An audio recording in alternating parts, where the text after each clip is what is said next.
Well, Coach Haywood, thank you so much for taking time to join me today. It is an honor to have you, fella. Well, I'm really excited about being here.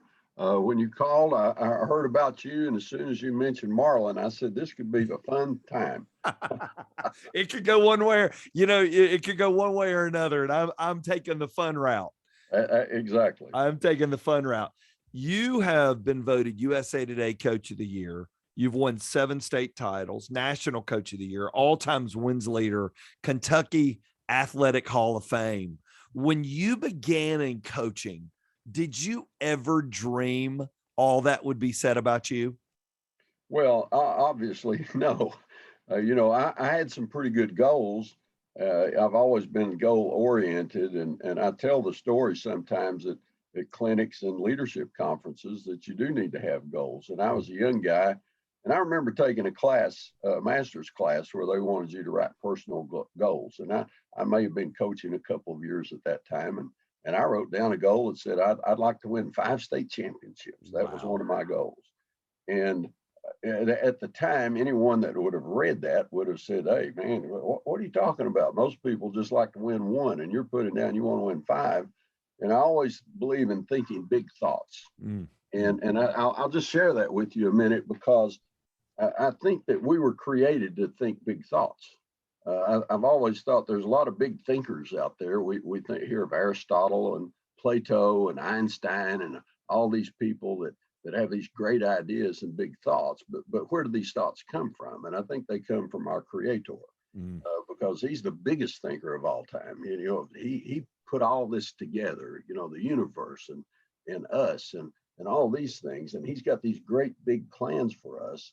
And if we don't think big, we're selling not only ourselves short, but we're also selling the Creator who designed us short, because He wants us to be able to fulfill our lives to the fullest potential. So even though I probably didn't know what I was doing at the time, I still remember writing that goal. And it took a long time before we ever won the first one. I don't know, 31 years before I was a head coach and won a championship. I was fortunate to win one as an assistant coach my very first year. I said, "Oh, yeah, I got this. I'm ready to roll now." About 31 years later, we finally won one where I was a head coach, and I realized, hey, this is hard to do. And then we've been fortunate, we've been blessed to win a few more. But no, that never was really my goal. I wanted to be successful. Yes, I wanted to win championships, but early in my career, there's some things that took place that led me to understand that coaching was about much more than winning. Although it's a great byproduct and we all like to win, but it's about changing lives, and it's about making a difference in kids' lives by the way you teach the game. You use that word successful. I think the average person would look at it and say successful. Yeah, it's winning, but success for you is way more than that. It's the changed lives. How does that guide how you coach? Not just what you do, but how you do it, knowing that you have a bigger end product in mind. Well, I think everything that you do, you need to look at is what's going to be the best result for this young man, what's going to be the best result for this team, and the values and lessons that they're going to learn when they're 30 and 35. And I, like most coaches, meet with our players at least once a year, just one-on-one, kind of a formal goal setting talk that we have. And we talk about vision, we talk about goals, and we talk about the things that they want to accomplish later on in life. And lots of times teenagers haven't thought a whole lot about that. They're just kind of going through the motions, going through high school and enjoying themselves. But one of the things that I always tell them, I said, my big goal for you is I want you to be successful when you're 30, when you're 35, when you're 40. And I explain to them, what that success means. It doesn't necessarily mean you'll be a millionaire, but you could be. But success is doing the best you can do with the abilities that God gives you and fulfilling your potential. It means being a good father and a good husband. It means being a contributor to society. And I said, if you're doing those things when you're 35 and we've had any impact on you at all with our program, then we're doing the right things. And if we can win a few games along the way, that makes it so much the better. I've heard you in speeches and talks and interviews. I've watched a lot of your interviews, and you talk about kids buying into your system. Here you are in the small town in Kentucky, sort of off the map. You're not getting lots of D1 kids. I've heard you mention that a couple of times, not getting a lot of D1 players there, but you have young men that buy into your system. What does that mean to you? And what is that system that they're buying into? Well, the system, a lot of people think our system is our offense or our defense, and we're pretty similar year in, year out. We have subtle changes based upon our personnel, but our system is simply doing the little things right. Mm. It's getting a little better each day. It's a belief that if you really work hard and if you'll learn to care about your teammates and put other people first, that you can have success. And I always clarify success, as I did a minute ago with my definition, that success is not necessarily winning championships. It's not necessarily how many games you win or how many plays you play. It's doing the best you can do with the abilities that God has given you. And if you can get kids to buy into that philosophy, that over a period of time, over a period of years, you can not only be successful on the field, but you can grow a program to places that you may not have thought was possible over a period of time. That's fantastic. And you're year 47 coaching, correct? Somewhere in there. You quit counting now. Yeah, I just lost count. Yes. How do you keep growing as a coach? I mean, you'd think at some point people would go, wow, I mean, you've done this so long. Heck, in the world's eye of success, you are way over a success. How do you keep stretching yourself as a coach and as a leader of young men? Well, I really have to work on that. And 3 or 4 years ago, I thought I was in a rut. And I said, I'm going to start going to some leadership conferences rather than football conference. I went to leadership conferences. I actually attended a couple of John Maxwell events. And I said, man, this is really good stuff. And even though it's about leadership and business world and CEOs, I don't know how many football coaches were there, but I picked up some great things there that I could bring back to our team. So I'm always searching for things that will help me grow personally, because if I can become a better leader, a better teacher, a better person, better husband, better father, a better grandfather now, and even a great grandfather, if I can become better at those things, then I'm going to be in a position not only to help me grow, but to help our kids and our community grow. So I'm looking for things maybe a little differently now than I did a few years ago, but I still do a lot of the same things. I'm going to go to a coaching clinic. Now I'm doing more videos now than I used to. I'm an in-person kind of guy, but I've learned to get on the video world because we haven't been able to go in person now for a couple of years. And I meet with our coaches. I talk with college coaches. We visit colleges each spring or high schools and share ideas and pick up things. And I've always done that. And I think at my stage that I have to keep doing that to stay motivated. I can sit back and easily say, well, okay, we're pretty good. We don't need to do this. But I think our coaching staff, and that starts with me, has to stay motivated. And you do that by continually learning, continually getting better, continually improving yourself. So it's no different for me than it is for our team. You got to get a little better each day. As you go and you sit in John Maxwell's, the leader of leaders, I mean, he's the guy we all look to in so many ways. What's something you found there that you didn't expect to find? What's a principle you went, man, that was a takeaway that I wish I had known it 25 years ago? What are some of those takeaways? Oh man, I wish I'd prepared for this. I wasn't even going to bring him up until you asked that question. But I think some of the things that I'd learned in coaching, kind of just by figuring it out, that he just presented in his books, and I've read some of his books before, but listening to him present those about the way that you treat people, about a conflict resolution, and how you deal with those things in a professional manner, being able to make some of the tough decisions. Those were things that I picked up that were kind of really stood out to me. Obviously, he's a tremendous speaker. Yep. And he has a way of getting things across, but he puts it in such simple form. And as I'm writing these down, I said, we do this. We do this. We do this. We just may not say it as clearly as he does because he's been doing it, as he said, for 50 years.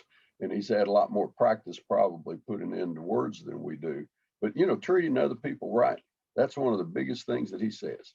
That's one of the things that we say. And that comes from the Bible. It's biblical. Right. It's the golden rule. Treat others as you would like to be treated. Honor other people. Respect other people. And when I talk with our coaches and with our players, the very first thing on my list, I don't even have to look at the list anymore, is going to be about respect. It's going to be about honoring another person and treating others the way you want to be treated.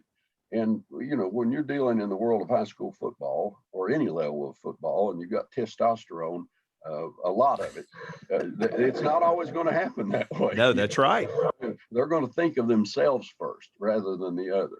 And that leads to another point, though, I thought that John Maxwell really emphasized well, is the higher you go in leadership, the more that you have to realize that you have to sacrifice, that you've got to be willing to give up more than the person beneath you. You've got to be willing to take a few more shots, maybe than the assistant or maybe than the players, because of your position as a leader. And just realize that and expect it, and you can't do it by yourself. So in summary, that might be 3 or 4 points. That's fantastic. That's fantastic. I realized, but I'd never had it spelled out that way. Yeah. And that's the beauty of that is in really, whether it's college baseball, high school football, or a CEO of an organization, leadership's leadership, because you're leading not only a football team, but you have parents and you have players and you have assistant coaches. And then you have other, as the high school coach I work with says, we have lots of other coaches in the stands that seem to know more than I do at times. So, we've got all kinds of coaches that we're dealing with. Absolutely. How do you handle the critical part of how people look at your job? Because for the 22 that are on the field on a Friday night, everybody loves you. Those parents are all happy with you, but that you may have another 20 to 30 that never got to step on the field that think their kids should be on the field. How have you handled that through the years, that pressure of expectations that parents bring to the table? Well, number one, I'm not a Facebook user. That's smart. So I don't get into the game of somebody saying something or somebody says something. And I really encourage our coaches not to either. I said, we don't need to get into rumors and innuendos and worry about that. We've got a job to do. Let's do our job. And if, occasionally a parent may get a little bent out of shape, and I'm always willing to confront them about those type of things. But one of the things that I've always done, and I started this a long time ago, and I'll talk with you about this later, but we had a very serious injury early in my career, and I started parents' meetings. All these participation forms that everybody has to sign now. I had those in place long before the Kentucky High School Athletic Association started requiring them because of certain circumstances that took place. And my parent meetings have always been maybe a little more sincere because of an injury to a young man and what I think parents need to hear. So I talk directly about what this game's about. What are we really here for? And I say, yes, I know there's a difference that I come from one side. I'm looking at your son from my point of view, and I look at it from how he fits in on the team, where you probably look at it was what's in it for him. And I said, but what we have to do is we both have his best interest at heart, and we have to work together for that. And I said, I'm not the kind of guy that's going to talk with you every day. I'm a rather reserved person. If you do have a question, you're certainly willing to ask, and I'll be glad to talk with you. But I will encourage you, as your young men grow, to let them grow. Let them be the one to come and see me. Let them be the one to bring an issue to the table without you always running interference for them. And so I think some of the things that I've been able to do is just to ward off things before they start, say, all right, okay, this could be an issue. I'm going to talk about it up front. And it's always worked pretty good for me. That's not to say I haven't had a problem or two, or somebody get been out of shape, you might say, at the wrong time. And, I've just learned how to handle those things and deal with it. When my coaches have a problem, we'll sit down and I'll sit in with them and we'll do what we need to do. But I think it's partly experience and partly that I've always been pretty level-headed with those kind of things. I'm not the kind of guy that flies off the handle at some parent gets in a big shouting match or anything like that. I've always been pretty cool and said, as I said earlier, I think leaders sometimes have to take some shots, but you do the right thing and you say the right things. And sometimes it's saying nothing at all. That's right. Until it's the right time. So that's the way it's kind of worked for me. And over the years, it's worked pretty good. Being around it, I know the grind that you guys go through. I mean, football used to be such a shorter season than it is now. Now it's not just fall, but the minute the Christmas is over, you're back in the weight room, you're getting after it for the next season, and then your summer camps and all the other things that go along with it. How have you kept your passion through all these years that you look forward to the next year, even though you've been doing it a long time? How have you kept that passion? I think it goes back to the same things that I mentioned earlier, is that I have to do quite a bit of self-motivation. Obviously, I love the sport and I know what it teaches young people. And so sometimes when I'm wavering, I say, hey, maybe I'm getting a little too old for this. Can I get another year out of me? Those kind of things. Yeah. I look back and say, well, what's my purpose? And that leads me to say, hey, I can make a difference in a kid's life. And I had one of my mentors one time told me, well, it's been a few years ago, and I think I can share this.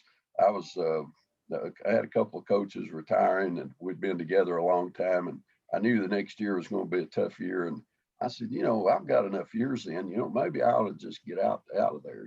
It's going to be tough. And he just wisely said, these kids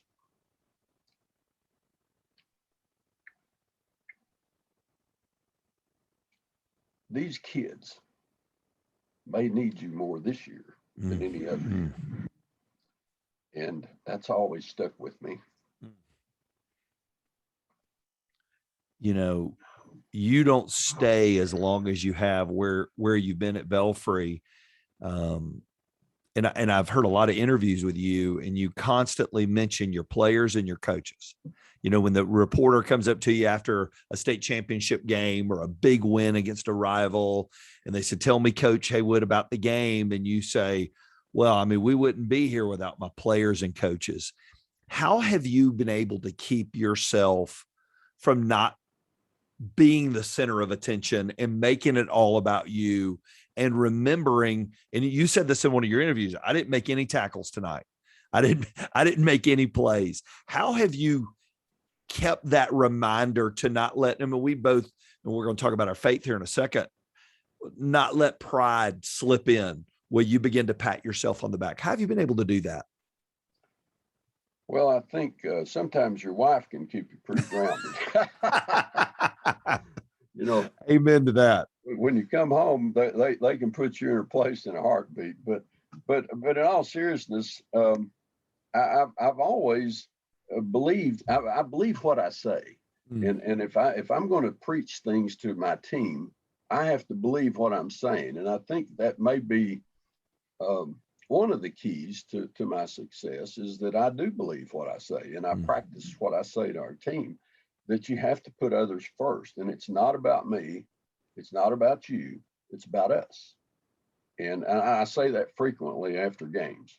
I know some kids will be a little disappointed because they didn't play as much, and other kids will do this. And I'm always saying, remember, it's not about you, and it's not about me, and it's about us.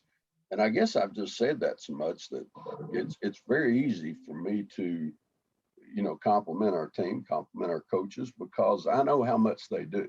That's right. And I know I'm a ordinary guy that's had good things happen to me simply because I've had good perseverance, good health. God's blessed me, but I've been blessed with great coaches and great players that have bought into what we try to do. I'm sure there's been some points in the journey, Coach, that you thought, you know what, I'm ready to wave the white flag. You know, adversity set in. It was a tough season, tough loss. I mean, you talked about, you were in it a long time before you won your first state title. How did you keep going through those seasons of adversity when the getting out sure seemed to be a good deal? How'd you keep going? Well, I'll share.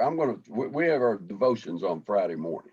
So tomorrow morning, I'm going to be talking with our kids, and I'll just share a little bit about what we're talking about. And part of it's perseverance. And gentleman Jim Corbett, former heavyweight champion, one of his great quotes was, "Fight one more round." And so when your nose is bleeding, fight one more round. When your body's so sore that you don't think you can lift your arms, fight another round. When you're on the canvas and you don't think you can get up, fight one more round. He said, as long as you fight one more round, you'll never be whipped. And we all get put on that canvas. We all get knocked down. And I have a very difficult time. And I think most football coaches do, but I've always had a difficult time after seasons. And my coaches know that. I mean, I'm just on the canvas, so to speak. And this was that way early in my career. I mean, it's just who I am. You know, It's like I put so much into it, and it ends. And unless you win it all, which doesn't happen every year, then it's like you put all this in, you've come up short, because the ultimate goal is to win the championship. So, but you got to pick yourself back up. You got to get off the canvas. You got to fight one more round. And so I'm going to talk with our kids a little bit that tomorrow, and add a little biblical perspective in it. And those are the kind of things that we try to bring up on our devotional mornings. Our coaches pretty much take turns doing that, and I've got a few special guests that come in, and that's a neat thing. But yeah, there's been certain seasons I've had the conversations with God walking up and down my hall here, and said, I'm not doing this anymore. And by the time it's over, he's convinced me.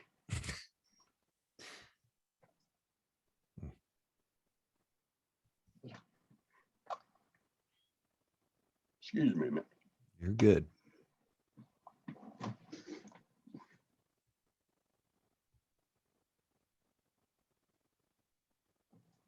Ready.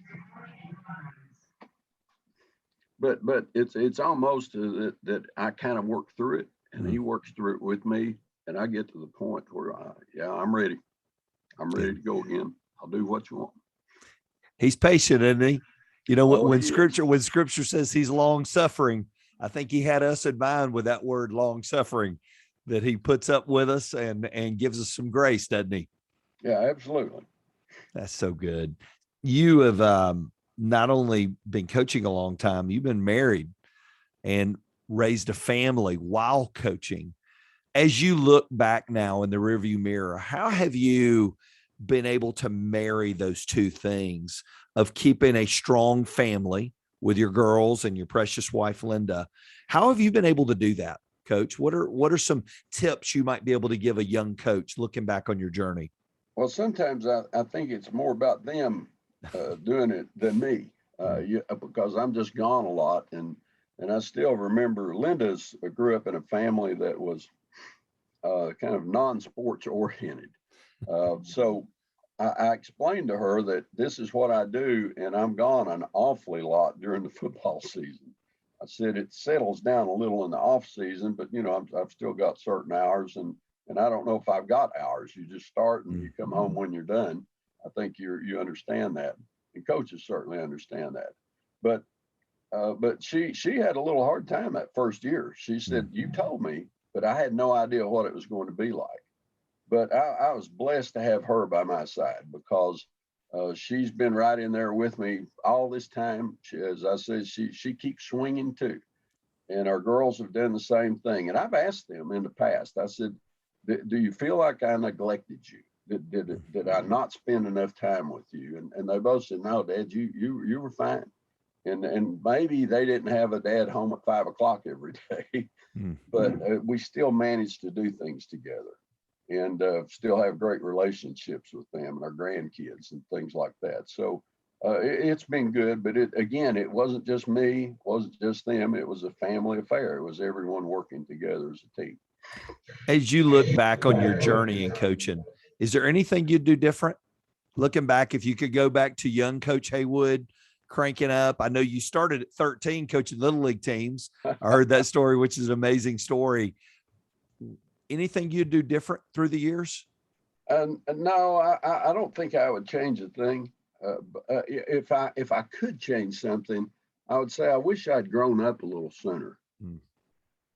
I think we make mistakes sometimes when we're young because we are insecure, maybe a little too self-centered, and we may step on people's toes, hurt people's feelings, and we're not doing it necessarily intentionally, but it's because of our own insecurities or our own ego issues, those type of things. And I thought the 20s, when I was first starting off as a head coach, we had some good teams, and our kids really played hard, and I'm as close to those guys as any teams that I have. I mean, those first years, we still have great relationships, and I talk with them frequently, even today. And at the same time, I realized, I said, man, I didn't know what I was doing then. And I wish I knew then what I knew now. But those things are beside the point. But I do think sometimes when we're younger, if we can just learn to take a step back and take a breath and realize that it's not about me, it's about the kids. And I was fortunate, and I guess I'll go ahead and share this story now. But I was fortunate, even though it was a tragedy, to have an injury to one of my players. And in 1976, I was my second year as a head coach. And we were playing for the first district championship in the school's history. We went out and got ahead 14-0. And as we kicked off, one of our young sophomores went down the field and made a hit on the ball carrier, but he laid on the field. And I'll remember this vividly as I started to cross that field and got this sick feeling in the pit of my stomach. And I just knew something was the matter. And when I reached his side, he was saying, I can't move. And, it was a shock to everyone. And we went on and we won the game handily. We won a district championship. But that locker room, it was eerie. It was so silent. There was so much fear in the locker room because of their teammate. And they were so concerned about him. And later that night, I got the call in the middle of the morning that he'd been taken to Lexington, that he was paralyzed, from the neck down, and was fighting for his life at that time. And that's the kind of thing that'll change your life. And not only with our team, but with our community. You just don't expect that to happen. And of course, with news media now, you do hear of things like that. You hear people diving into a pool or gymnastics injury or a football injury or something like that. But in those days, you just didn't read about it that much. If it happened, it was say, gosh, what's happened here? How could this take place? And I was so fortunate to work with Stuart. Stuart Wright was the young man's name. Work with him through this process. And I visited him in Lexington frequently. I was a wreck. I can tell you that. I mean, I said, I didn't know if I wanted to coach anymore. I said, I don't know if I can continue to do this. And yet every day I kept going one more round. I'd get up and go, and I kept visiting him. I visited his family. We kept our team going, went on through the season, started the next season. And I'll never forget the night when he wheeled back into our locker room. It was about 3 years later. And he had a big smile on his face, and he was so thrilled that he could be back in a football locker room with our kids. And of course, most of those kids weren't even playing when the injury happened, because this 3 or 4 years later before he was able to do that. But they were so excited to see him. It wasn't like it brought back bad memories or anything. This is one of our guys. He's back. And so I was real excited for him to be able to do that. But as he went through this process of overcoming things, I've always think that, life's kind of 90% of what you make of it. It's only 10% of what happens to you. And he overcame these things, and he had a marvelous attitude. His determination and his attitude and his work ethic of being able to do that. And he lived his life. He was married. He had a daughter. He found Jesus. I still remember him calling me to tell me about that. We won our first state championship. He was the third caller. He wasn't the first, but he was the third caller when we got back early that next morning on the phones. Hey, Coach, great win. He was so excited about that. And so he and I talk frequently, and to realize how big of an impact you have on kids. The last call I received, and he passed away 2 or 3 years ago, about a month before he died, he called, and we had our annual talk, I guess, and he asked this question. He said, Coach, he said, do you think, his voice got a little shaky, and he said, do you think I would have been a good player? And I said, sure, you would have been a great player. And he would have been. He's a big, strapping young man, 6'2", 175, sophomore. He was going to be a good player. And so I wasn't just pulling his leg, but he said, I always wondered what you thought about me, how I was going to be.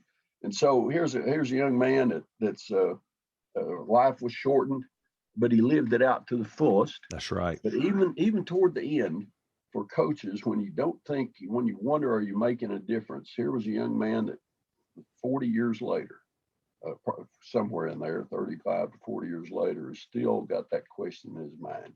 Do you think he wants to know from the coach? That's fantastic.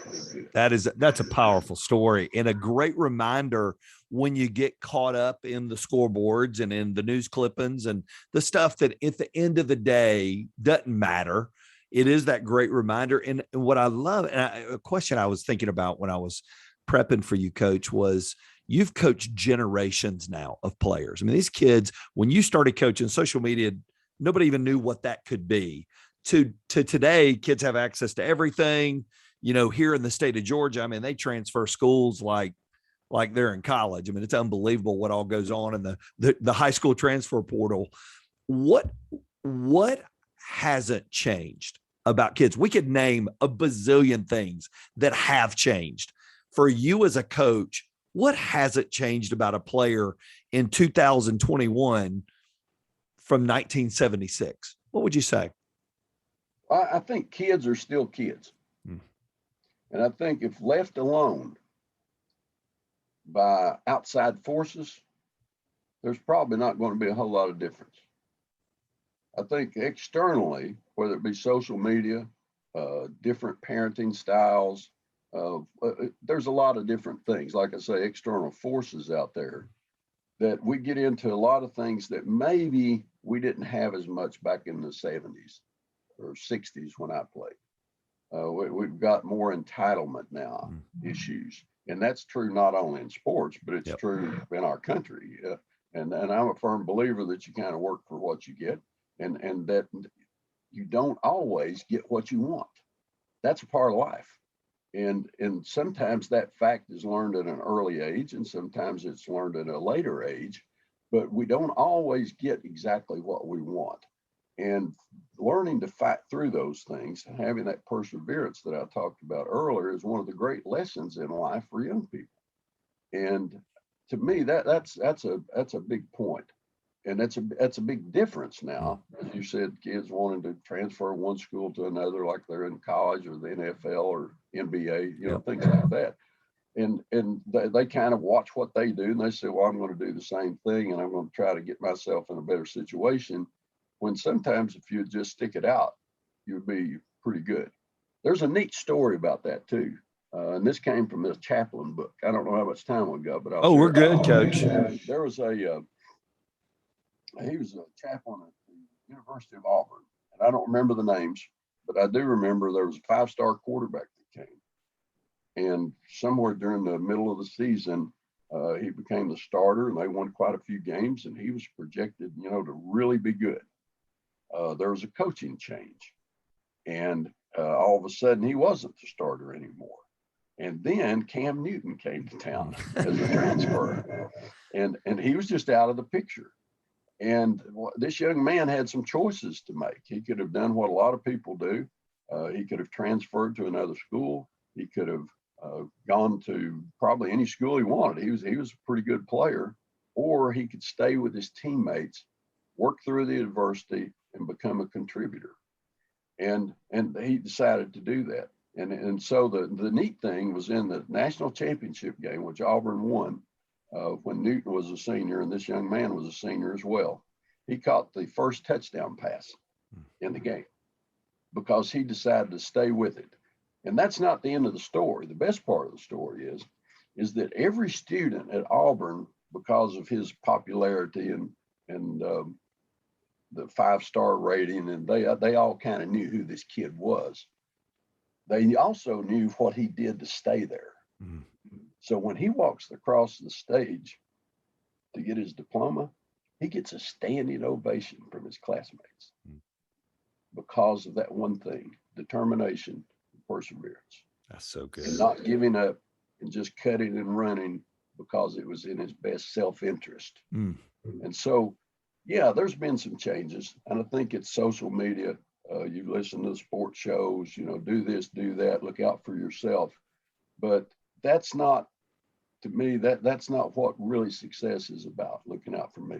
It's looking out for others. What can you do to help others? And in the process, you can help yourself. Your faith is way more than just something you pull off your Bible and dust it off every now and then. Your faith is active. Tell me what Jesus means to you, Coach, and how does that relationship with him affect how you lead and how you coach? Well, I try to honor him in what I do, and I'll be the first to say I'm not perfect.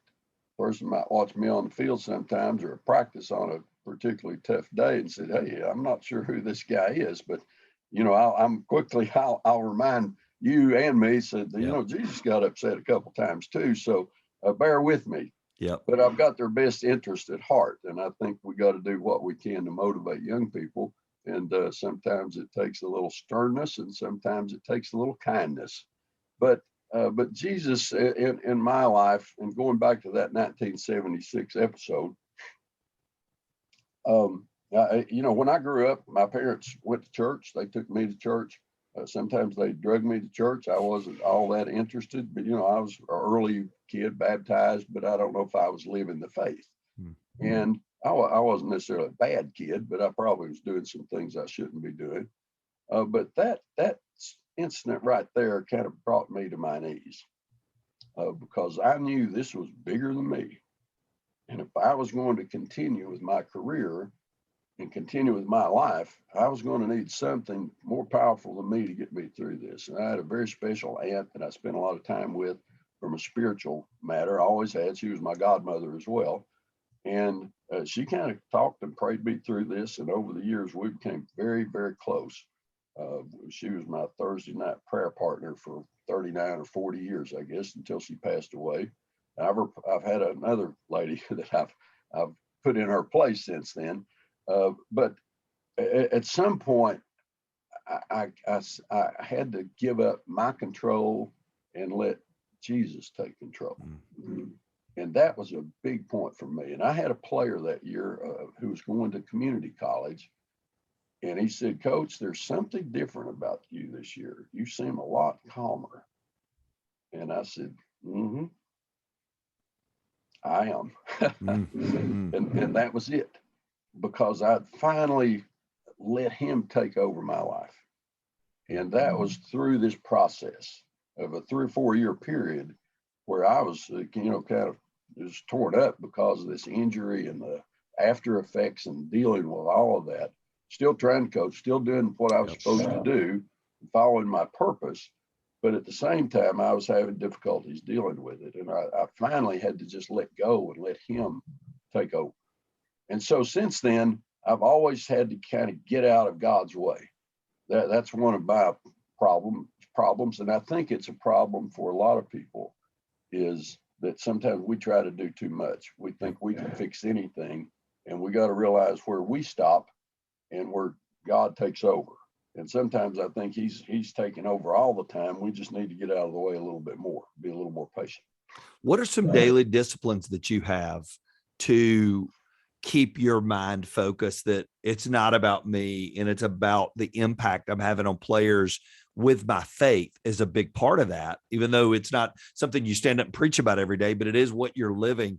What are some daily disciplines you do to keep your faith active and strong? Well, two or three things. I try to read the Bible every morning. I probably don't read it as much as I should, but when I eat breakfast, I open the Bible. And it may just be a few verses, but I'm going to spend time reading. I may be praying on the way to school, those type of things. And I read a lot. Just finished a great book by James Merritt on character, and fantastic. And I suggested it to our youth leader at church, and I've shared that with 3 or 4 people already.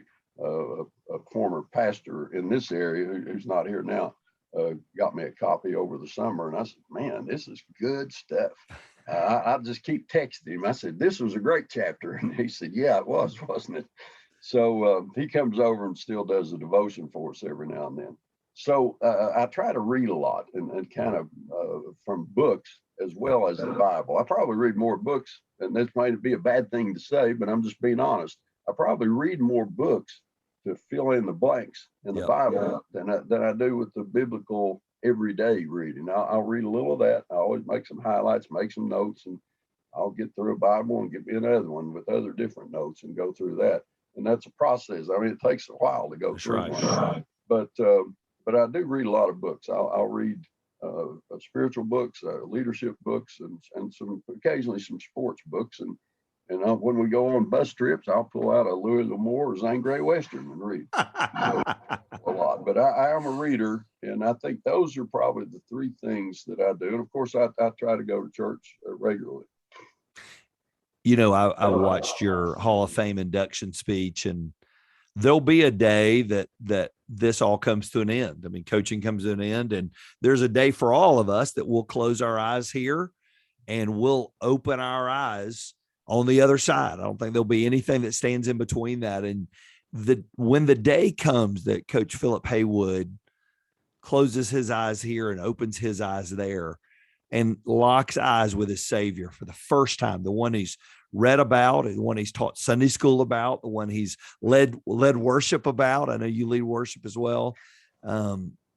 Coached and talked to his players about. When you lock eyes with him, what do you hope the Lord Jesus says to you? Now, that's a tough question. I don't think I've ever thought about that. I think that I would hope he says that you're worthy to come in. Because sometimes I feel very unworthy, that I'm just not up to God's standards. And I know that probably isn't the right way to feel, because once you are saved, you know, you're a child of God. Yep. And then we get in this thing of, well, I want to measure up. I want to do all these little things. But we also start realizing all the things that we may be doing wrong. And so sometimes in my mind, I just say, I don't know if I'm worthy, but Paul even says that none of us are worthy. That's right. It's by his grace that we come in. So I guess in his words, well done, good and faithful servant.